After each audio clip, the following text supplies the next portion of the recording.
Hello everyone. आज हम करेंगे भोजन पकाने की विधियाँ। थर्ड ईयर का टॉपिक है या कुकिंग मेथड्स।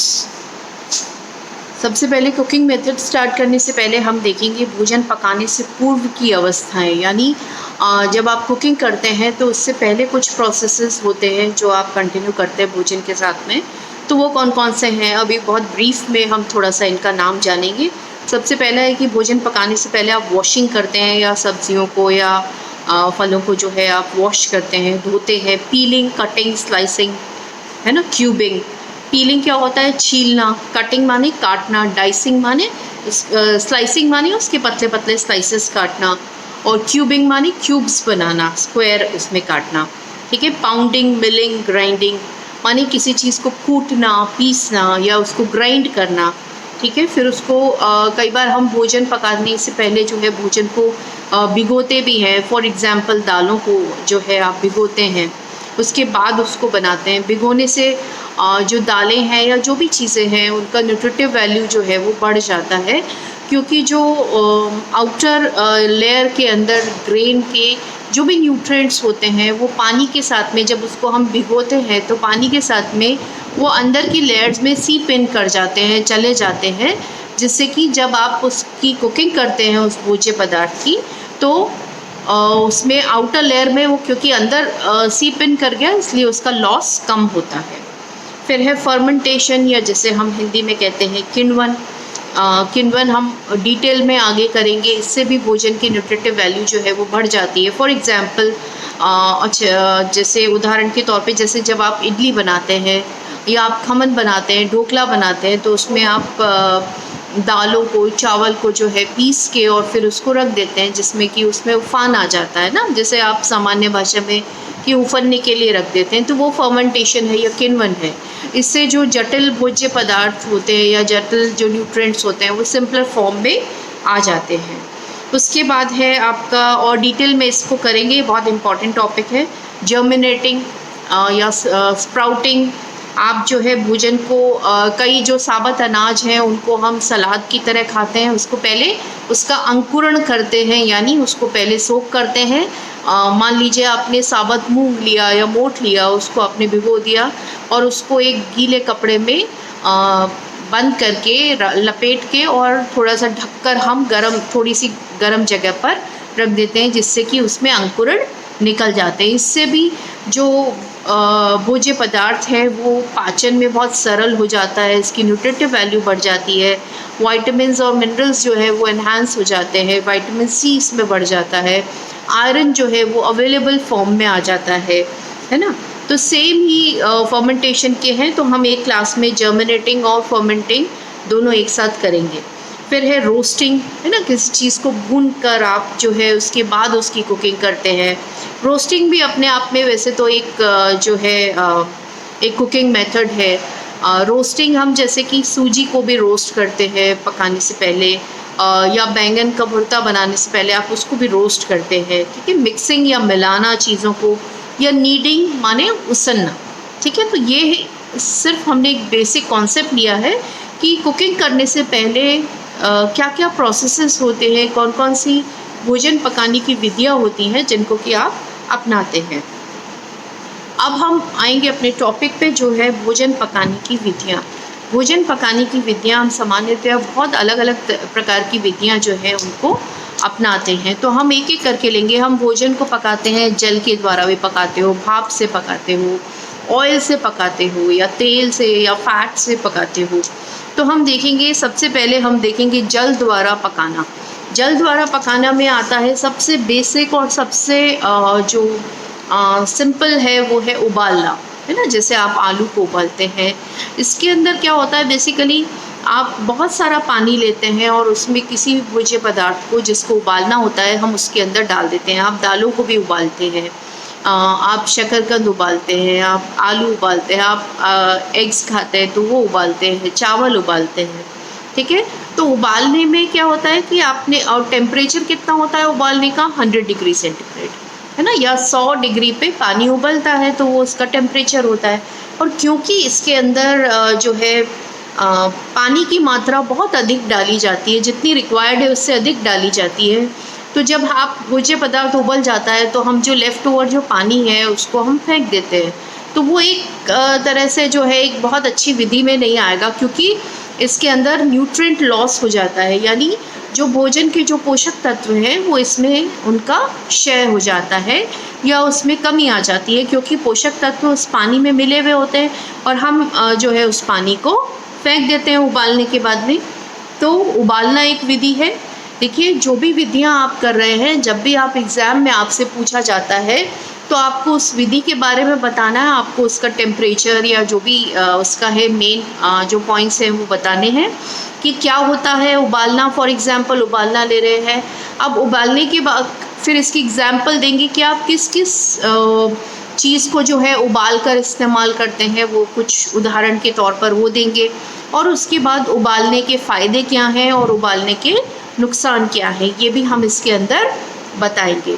तो हर विधि को जब भी आप एक्सप्लेन करेंगे तो इसके पॉजिटिव एस्पेक्ट्स क्या हैं इस विधि के और इसके नेगेटिव एस्पेक्ट्स क्या हैं, उनके ऊपर नज़र डालते हुए आपको अपने पॉइंट को लिखना होगा। ठीक है। तो दूसरा है गुनगुने पानी द्वारा, या इसे अंग्रेज़ी में हम पहला है बॉइलिंग और दूसरा आपका क्या है सिमरिंग, या जैसे आप सामान्य भाषा में कहते हैं कि सिम पे छोड़ दो या खदकने के लिए छोड़ दो। ठीक है। तो ये क्या होता है कि बॉइलिंग पॉइंट हमारा है जब पानी जो है वो किस पे आ गया 100 डिग्री सेंटीग्रेड पे। बॉइलिंग के लिए जो टेम्परेचर रिक्वायर्ड है वो कितना है 100 डिग्री सेंटीग्रेड। लेकिन उससे पहले ही 100 डिग्री सेंटीग्रेड से पहले ही यानी 80 से 95 या इतना डिग्री के ऊपर हम पानी को सिमर पे छोड़ देते हैं या आँच को धीमा कर देते हैं और खदकने के लिए छोड़ देते हैं, और इससे जो है हम किसी भी भोज्य पदार्थ को पकाते हैं। देखिए, ये भी बहुत अच्छी विधि के अंदर नहीं आता है। जैसे कि बॉइलिंग है, बॉइलिंग जो है उससे खाना तो हल्का बन रहा है, बहुत लाइट भोजन होगा आपका, क्योंकि इसमें वसा नहीं है, आपने बॉईल करके बना लिया है। लेकिन उसके अंदर क्योंकि पानी अधिक था इसलिए उसके न्यूट्रिएंट लॉस ज़्यादा हो गया। अब दूसरा पॉइंट है आपका गुनगुने पानी में जो है उसको पकाना, फॉर एग्ज़ाम्पल, या सिमर करके पकाना। फॉर एग्ज़ाम्पल जैसे आप कढ़ी बनाते हैं या आप खीर बनाते हैं, तो आप उसको चीज़ को बॉईल आने के बाद में उसका टेम्परेचर लो कर देते हैं और सिमर पर उसको कई देर तक पकने के लिए छोड़ देते हैं। इस तरीके से इस सिमर करने की जो विधि है, इससे हम कहेंगे कि स्वाद में तो बहुत इजाफा हो जाता है, लेकिन जो न्यूट्रिटिव वैल्यू होती है वो इसमें जो है काफ़ी उसका ह्रास हो जाता है, क्योंकि जब आप लो हीट पर और हाई टाइम पे या लो हीट पर और बहुत अधिक समय के लिए आप किसी भी चीज़ को कुक करते हैं तो उसका जो पोषक तत्व है वो नष्ट हो जाता है। इसके अलावा तीसरी चीज़ है स्टूइंग। स्टूइंग क्या होती है? जो सामान्यतया आप जो सब्जियां बनाते हैं इसके अंदर स्टूइंग में हम उतना ही पानी डालते हैं जितना कि आवश्यक है। जैसे कि लोग जो है सामान्य सिंपल जो आप सब्जियां बनाते हैं, थोड़ा सा पानी डाल के जिससे कि वो सब्ज़ी जले नहीं और उसको कवर करके आप कुक करते हैं सिमर पे, या जैसे भी जब तक सब्ज़ी पक जाती है, तो इसे हम कहते हैं स्टूइंग। इसमें कोई एक्स्ट्रा पानी नहीं होता, जो पानी होता है वो उसी आपकी जो रेसिपी है उसी के अंदर रहता है। तो पोषक तत्व तो इतने नष्ट नहीं होते हैं, क्योंकि ढक कर भी पकाते हैं तो उससे जो हीट लेबाइल या जो स्टीम लेबाइल जो न्यूट्रिएंट्स होते हैं उनका भी लॉस कम होता है। तो कंपैरेटिवली ये भी एक अच्छी विधि है, क्योंकि इसके अंदर जो पानी हमने यूज़ किया है वो कंज्यूम कर लिया, उसी के अंदर उतना ही पानी डाला जितने की आवश्यकता होती है। ठीक है। उसके बाद जो है जो सेकंड मेथड है आपका वो है भाप द्वारा पकाना। भाप द्वारा पकाना जो है स्टीम का टेम्परेचर कब आता है? जबकि पानी 100 डिग्री के अबव हो जाता है, तब पानी जो है वो स्टीम में या भाप में परिवर्तित हो जाता है। ये बहुत बेसिक साइंस है जो हमने 9th-10th में पढ़ा होगा, है ना। तो जब भाप बन जाती है तो ये भाप का टेम्परेचर क्योंकि बहुत हाई होता है, तो इसे भी हम कुकिंग के अंदर जो है इस्तेमाल करते हैं। कुकिंग के अंदर भाप का प्रयोग किया जाता है। उदाहरण के तौर पर आप भाप से जो है खमन, ढोकला, इडली ये चीज़ें बनाते हैं। आप सब्जियों को भी भाप से पकाते हैं। तो भाप जो है वो एक बहुत अच्छी विधि है भाप से पकाना, क्योंकि एक तो इसके अंदर टेम्परेचर बहुत हाई होता है, चीज़ें बहुत जल्दी बन जाती हैं, और भाप से जनरली आप जो चीज़ें बनाते हो, फॉर एग्जांपल खमन, इडली, ढोकला, उसको हमने जो अभी पहले पढ़ा था कि भोजन पकाने से पहले जो प्रोसेसिंग होती है, उसकी जो प्रोसेसिंग होती है वो अपने आप में उसका पोषक तत्वों को बहुत बढ़ा देती है, जैसे कि किण्वन करना या फर्मेंटिंग करना या सोक करना, ठीक है। तो इससे जो है भोजन हल्का बनता है, पोषक तत्वों से युक्त बनता है, वसा की मात्रा की भी बहुत अधिक आवश्यकता नहीं होती, आपकी ऑप्शनल है, आपको यूज़ करना है तो ठीक है, अदरवाइज़ बिना उसके भी बहुत अच्छा बनता है। तो हम कह सकते हैं कि भाप द्वारा और पचने में बहुत आसान होता है जो भाप द्वारा पका हुआ भोजन होता है। तो इस तरीके से हम कह सकते हैं कि भाप से भोजन को पकाना एक बहुत ही अच्छी विधि में आता है। इसके बाद है आपका प्रेशर कुकिंग, जो सामान्यतया आजकल हम लोग सब करते हैं। प्रेशर कुकिंग में क्या होता है कि प्रेशर कुकर के अंदर आप किसी भी चीज़ को डालकर उसको कुक करते हैं, उसका लिड या उसका ढक्कन जो है उसको बंद कर देते हैं। जो ढक्कन होता है प्रेशर कुकर का वो कैसा होता है, एयर टाइट होता है, उसमें से बाहर नहीं आता है। केवल जो जब प्रेशर बिल्डअप हो जाता है उसके बाद वो विसल ऊपर होती है, उससे प्रेशर रिलीज़ होता है, अदरवाइज़ स्टीम या जो भी बनती है उसके अंदर वो बाहर नहीं आती है। तो इसमें जो टेम्परेचर है वो कहाँ तक पहुँच जाता है, 120 डिग्री सेंटीग्रेड तक पहुँच जाता है और भोजन जो है इसके अंदर बहुत जल्दी पक जाता है।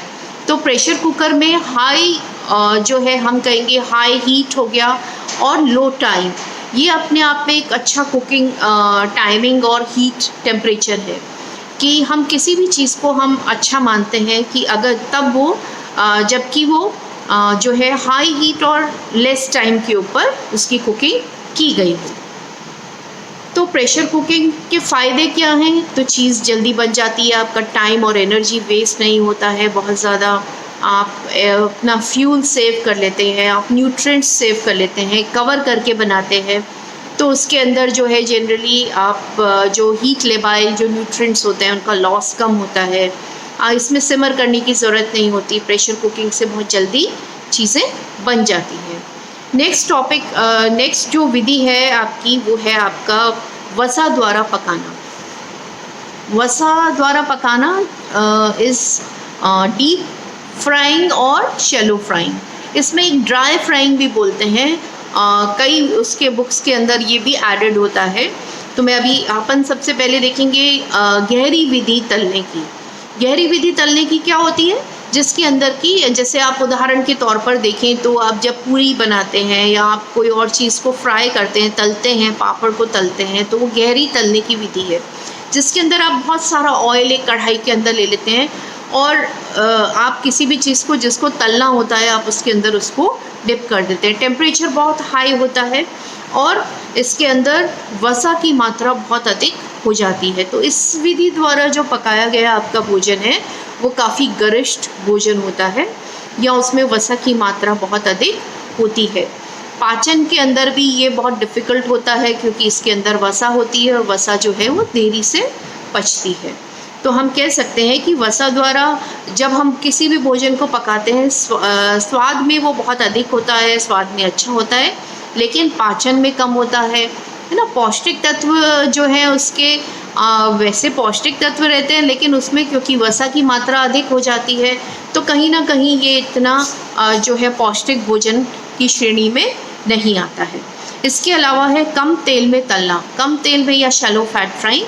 शैलो फैट फ्राइंग क्या होता है, जब आप बहुत ही कम ऑयल एक पैन में जितना आवश्यक है उतना ही लेते हैं और उसमें किसी सब्ज़ी को या किसी भी चीज़ को आप सौते करते हैं या आप उस तेल के अंदर उस चीज़ को भूनते हैं।